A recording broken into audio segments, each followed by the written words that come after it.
প্রিয় ইমানদার দিনী ভাই এবং বোনেরা, এই পৃথিবীটা হচ্ছে ক্ষণস্থায়ী। এখানে আমরা চিরদিনের জন্য আসিনি। পৃথিবীটা ধ্বংস হয়ে যাবে, আমরাও পৃথিবী থেকে চলে যাব।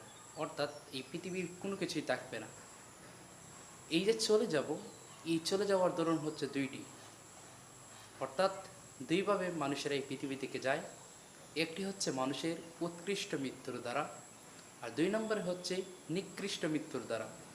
তো আমরা আল্লাহ রাব্বুল আলামিনের কাছে চাই, আল্লাহ তাআলা যেন আমাদেরকে উৎকৃষ্ট মৃত্যু দান করেন, নিকৃষ্ট মৃত্যু থেকে আমাদেরকে হেফাজত করে।